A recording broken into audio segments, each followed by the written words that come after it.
প্রিয় ষষ্ঠ শ্রেণীর শিক্ষার্থীরা, আসসালামু আলাইকুম। আশা করি তোমরা সবাই ভালো আছো এবং সুস্থ আছো। তোমরা যে যেখানেই থাকো স্বাস্থ্যবিধি মেনে চলবে। ঘর হতে বের হতে গেলে অবশ্যই তোমরা মাস্ক ব্যবহার করবে, সামাজিক দূরত্ব বজায় রাখবে, বারবার সাবান পানি দিয়ে হাত ধুবে, তবেই তোমরা করোনা থেকে রক্ষা পাবে। ষষ্ঠ শ্রেণীর শিক্ষার্থীরা, তোমাদেরকে গণিত ক্লাসে স্বাগত। আমি তোমাদের গত ক্লাসে জ্যামিতির উপর একটা ক্লাস, সম্পাদ্যের উপর একটি ক্লাস নিয়েছি। আজকে আমি তোমাদের অনুশীলনী 2.2 এর উপর শতকরা উপর একটি ক্লাস নেব। আশা করি তোমরা সবাই মনোযোগ দিয়ে ক্লাসটি লক্ষ্য করবে এবং খাতা নিয়ে যে অঙ্কগুলো দেওয়া করাবো বোর্ডে, সেই অঙ্কগুলো তোমরা অবশ্যই সাথে সাথে করবে। তোমরা এখানে খেয়াল করো যে অনুশীলনী 2.2 1, 2, 3 এবং 4 থেকে প্রত্যেকটা অংশ থেকে একটি করে অঙ্ক আমি উল্লেখ করেছি। এই অঙ্কগুলো আমি করব, তোমরা সবাই খেয়াল করবে। অঙ্কগুলো করার আগে তোমরা একটু জেনে নাও যে শতকরা কি। তোমরা সবাই জানো যে শতকরা একটি ভগ্নাংশ যার হর সর্বদাই 100। যেমন আমি যদি বলি যে 145, এর অর্থটা কি দাঁড়ায়? তাহলে 145কে লেখা যায় যে 45%, অর্থাৎ কোন 100 ভাগের মধ্যে 45 ভাগ, অর্থাৎ একটা জিনিসের 100 ভাগের 45 ভাগকে বলা হয় 45%। অর্থাৎ এজন্য বলা হয় শতকরা একটি ভগ্নাংশ যার হর সব সময় 100 থাকে। যেমন এখানে যদি আমি এই জিনিসটাকে আরেকটু বিশ্লেষণ করে লিখি, তাহলে লেখা যাবে 45 ইন্টু 1/100। সেই হিসেবে লেখা যায়, যদি আমি উপরে গুণ করি তাহলে উপরে 45টা উপরের সংখ্যা একের সাথে গুণ হয়ে 45 হবে এবং নিচে 100 থাকবে। সেই হিসেবে বলা যায় যে শতকরা এমন একটি ভগ্নাংশ যার হর সর্বদাই, সর্বক্ষেত্রেই 100। তাহলে আমরা বলবো যে শতকরা কি?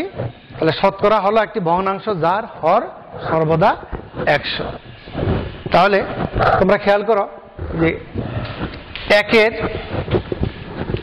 খ নম্বর যে অঙ্কটি দেওয়া আছে সে অঙ্কটি হলো 15/7কে শতকরায় প্রকাশ করো।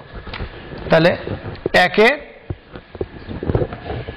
খ নম্বর অঙ্ক বলা আছে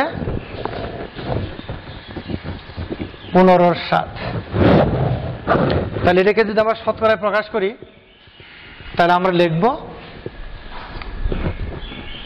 7 গুণন 100।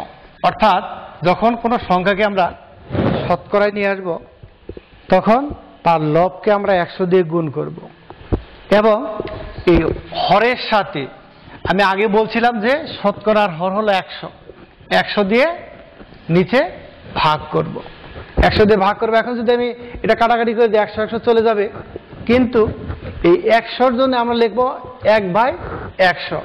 তাহলে আমরা এখান থেকে আনতে পারি, যদি কাটাকাটি করি তাহলে 5 দিয়ে কাটলে আসে 3, 3 5 15, 5 দিয়ে কাটলে আসে 5 20 100, 5 দিয়ে কাটলে আসে 3, আসে হলো 20, 5 20 100। তাহলে আমার উপরে আসলো 7 দুগুণে 14, 140, 3। এইটাকে যদি আমরা এইভাবে আনি 1/100, সেটাও লেখা যায়। যেমন আমি বলছিলাম যে শতকরার চিহ্নের জন্য হলো 1/100। আর এটাকে যদি আমরা এখন ভগ্নাংশে আনি, যেহেতু লব বড় হর ছোট, কাজে এইভাবে রাখা যাবে না, এটাকে আমরা মিশ্র ভগ্নাংশ বানাবো। তাহলে মিশ্র ভগ্নাংশ যদি আমি বানাই তাহলে আমাকে 3 দিয়ে ভাগ করতে হবে। 3 দিয়ে 140কে ভাগ দিলে আসে 3 4 12, 12 থাকে 2 0, 3 6 18 থাকলে হলো 2 সমান লেখা যায় 46 সমস্ত 3-এর 2। তাহলে এটাকে আমি লিখব 46 সমস্ত 3-এর 2 ইন্টু 100/1, অর্থাৎ এইটা আসলে হলো 1/100 জন্য আমি দিব এখন শতকরার চিহ্ন। তাহলে আমার এই দাঁড়ালো 46 সমস্ত 3/2%, অর্থাৎ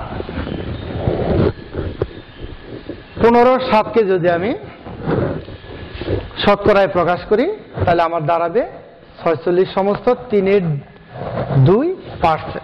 তাহলে উত্তর আসলো 46 সমস্ত 3/2%। আবার একটু তোমরা খেয়াল করো, দেখো এখানে 15/7।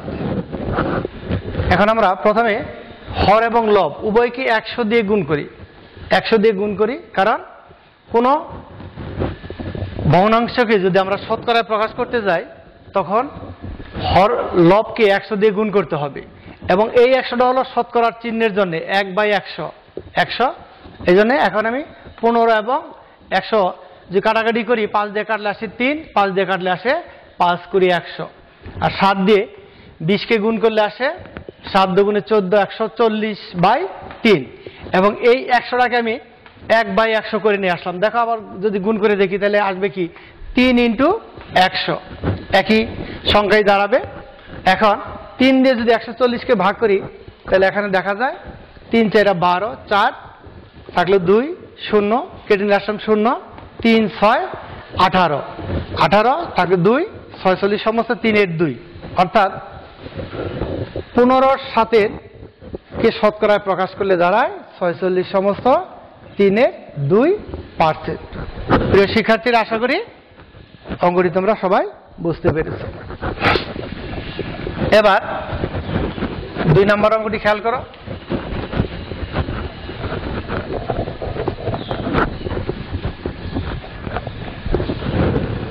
দুই নম্বর অঙ্কে বলা আছে সাধারণ ভগ্নাংশ এবং দশমিক ভগ্নাংশে প্রকাশ করো। 2 ক,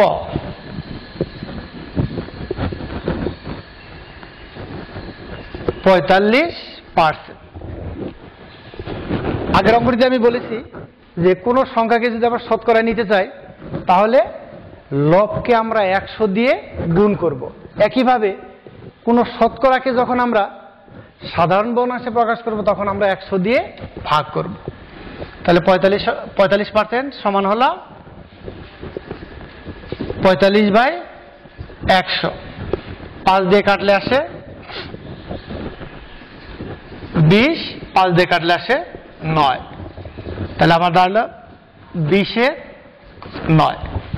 তাহলে এখানে আমি একটা জিনিস পেয়েছি, খেয়াল করো যে সাধারণ ভগ্নাংশে প্রকাশ করো, তাহলে 45% সাধারণ ভগ্নাংশ হলো 20/9। এই একই অঙ্ককে যদি আমি আবার বলা আছে একে দশমিক ভগ্নাংশে প্রকাশ করো, তাহলে একইভাবে লিখে নাও। তাহলে 45/100। তোমরা জানো যে কোনো সংখ্যাকে একের পরে যে কয়টা শূন্য দিয়ে, অর্থাৎ শূন্যওয়ালা সংখ্যা দিয়ে ভাগ করলে একের সাথে যতগুলো শূন্য থাকে, একের পরে যতগুলো শূন্য থাকে দশমিক সেই কয় ঘর আগে চলে আসবে।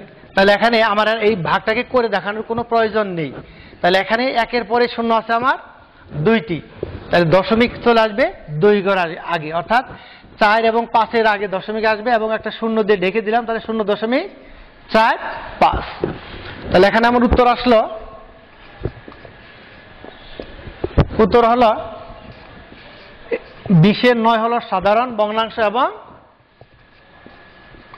দশমিক ভগ্নাংশ হলো 0.45। প্রিয় শিক্ষার্থীরা, আশা করি অঙ্কটি তোমরা সবাই বুঝতে পেরেছ। এবার খেয়াল করো যে 3 নাম্বার যে ডাকটি দেওয়া আছে সেটা হলো 6 কেজি চালের 6% সমান কত?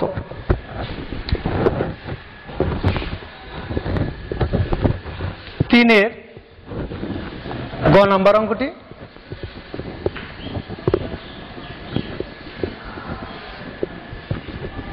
6 কেজি চালের 6% সমান আমরা লিখতে পারি 6 এর এই 6%কে আমরা সাধারণ ভগ্নাংশে নিয়ে আসবো। তাহলে আমি লিখতে পারি কোন শতকরাকে সাধারণ ভগ্নাংশে আনতে গেলে 100 দিয়ে ভাগ করতে হবে। ওই সংখ্যাকে 100 দিয়ে ভাগ করব, তাহলে 6/100 কেজি। আশা করি বুঝতে পেরেছো এখানে। অর্থাৎ 6 কেজি চালের 6% সমান হলো 6/100 কেজি। কাটাকাটি করে নাও। কাটাকাটি 2 দিয়ে কাটলে আসে 50, 2 দিয়ে কাটলে আসে 3, 2 দিয়ে এই সংখ্যার সাথে কাটলে 2 দিয়ে কাটলে আসে 25, 2 দিয়ে কাটলে আসে 3 দুগুণে 6। তাহলে আমার দাঁড়ালো 3 দিকে 9/25 কেজি। তাহলে আমার উত্তর আসলো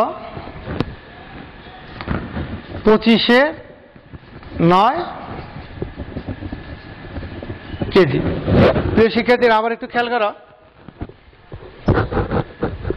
6 কেজি চালের 6% কত কেজি হবে সেটা আমরা বের করব। তাহলে 6 কেজি চালের 6% সমান 6 এই 6%কে আমি সাধারণ ভগ্নাংশে নিয়ে আসলাম। সাধারণ ভগ্নাংশে আসলে 6/100, এখানে আমি একক হিসাবে লিখবো কেজি। তাহলে এখন যদি আমি কাটাকাটি করি, এই 6 এর সাথে 6 হলো উপরের সংখ্যা, 100 হলো নিচের সংখ্যা। 2 দিয়ে কাটলে আসে 100কে কাটলে আসে 50, 2 দিয়ে কাটলে আসে 3 দুগুণে 6, 3। একইভাবে আবার 50কে যদি 2 দিয়ে কাটি তখন আসবে 25, এবং 6কে যদি 2 দিয়ে কাটি আসে 3। তাহলে উপরে 3 এবং 3 গুণ হবে, 3 এবং 3 গুণ হয়ে আসে 9, 3 দিকে 9, নিচে থাকলে হলো 25। তাহলে 25/9 কেজি। তাহলে উত্তর হলো 25/9 কেজি। আশা করি বুঝতে পেরেছো।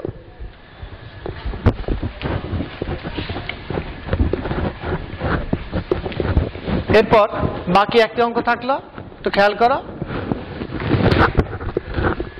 4-এর ক নাম্বার, এখানে 2টা অঙ্ক দেওয়া আছে, ক এবং খ। তাহলে ক নাম্বার অঙ্কটি আমি করে দিচ্ছি। তাহলে 20 টাকা 80 টাকার শতকরা কত? 20 টাকা 80 টাকার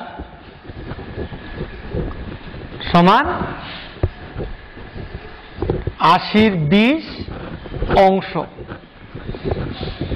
খেয়াল করো, তাহলে 20 টাকা 80 টাকার 80-র 20 অংশ।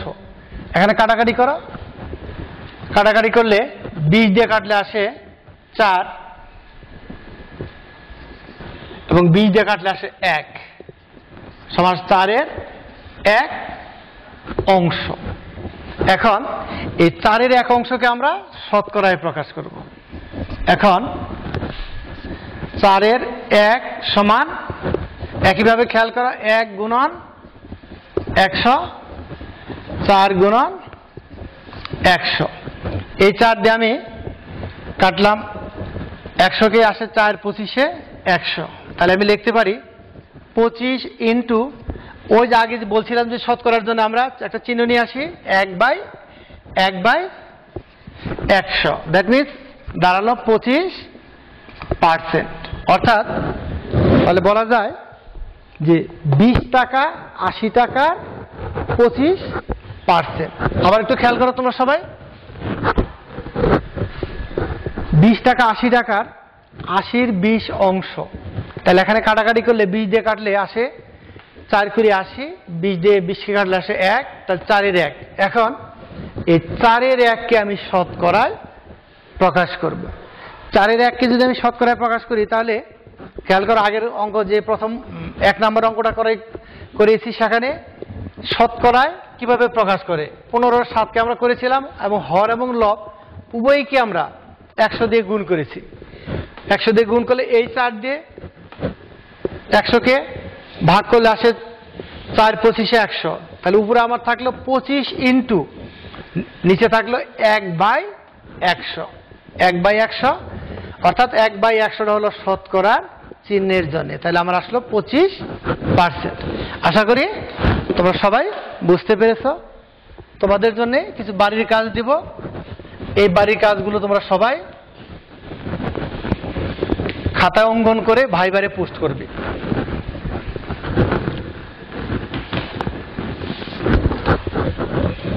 তোমাদের বাড়ির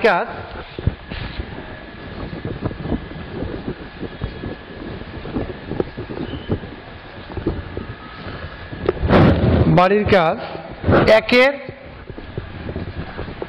ঘ, দুইয়ের গ, তিনের ঘ, চারের খ। এই 4টি অঙ্ক তোমাদের বাড়ির কাজ হিসাবে থাকলো। এই 4টি অঙ্কই তোমরা খাতায় করবে এবং খাতায় করে ভাইবারে পোস্ট করবে। প্রিয় ষষ্ঠ শ্রেণীর শিক্ষার্থীরা, তোমরা তোমাদের আজকে যে অঙ্কগুলো করালাম এর এই 1, 2 এবং 3, 4 এই 4টা এর মধ্যে অনেকগুলো করে অঙ্ক আছে। আমি মাত্র একটা করে অঙ্ক করিয়েছি। বাকি অঙ্কগুলো তোমরা চেষ্টা করবে এবং যে 4টি অঙ্ক তোমাদের হোমওয়ার্ক হিসেবে দেওয়া থাকলো সেই 4টি অঙ্ক তোমরা খাতায় করে ভাইবারে পোস্ট করবে। তোমরা সবাই সুস্থ থাকো। আল্লাহ হাফেজ।